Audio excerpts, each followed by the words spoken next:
வணக்கம் மக்களே, இது ப்ரோமோ உலகம். எல்லாரும் எப்படி இருக்கீங்க? இந்த வீடியோவில் நம்ம என்ன தெரியுமா பார்க்க போகிறோம்? சிவங்கி வந்து இன்ஸ்டாவில் என்ன ஷேர் பண்ணியிருக்காங்கன்னு சொல்லி தான். இன்றைக்கி வந்து மானசியோட பர்த்டேங்கிறதுனால சிவங்கி அவங்களுக்காக விஷ் பண்ணியிருக்காங்க மக்களே.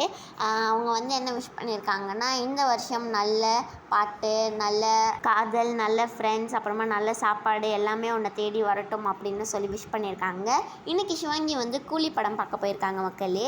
அதுக்கப்புறமா ஹர்ஷவர்தன் வந்து இன்ஸ்டாவில் அவங்களும் மானசிக்காக விஷ் பண்ணியிருக்காங்க. பிரியங்கா கூட வந்து அவங்களுக்காக விஷ் பண்ணியிருக்காங்க. அழகி அப்படின்னு சொல்லி பிரியங்கா வந்து மானசிக்காக விஷ் பண்ணியிருக்காங்க. நம்ம அஸ்வின் குமார் வந்து ரொம்ப நாள் கழிச்சு இப்போ இன்ஸ்டாவில் வந்து அவங்க ஜிம்க்கு போய் ஒர்க் அவுட் பண்ணி முடித்த பிறகு எடுத்த ஒரு ஃபோட்டோவை தான் மக்களே போட்டிருக்காங்க. அப்புறமா நம்மளோட புகழும் வந்து ஒரு கேர்ள் கெட்டப்பில் இருக்க ஒரு ஃபோட்டோ ஷேர் பண்ணியிருக்காங்க. இந்த வீடியோ உங்களுக்கு பிடிச்சிருந்தா மறக்காமல் வந்து லைக் பண்ணுங்கள். அப்புறமா முடிஞ்சால் சப்ஸ்கிரைப் பண்ணுங்கள். அப்படியே கமெண்ட்டும் பண்ணுங்கள். பாய்.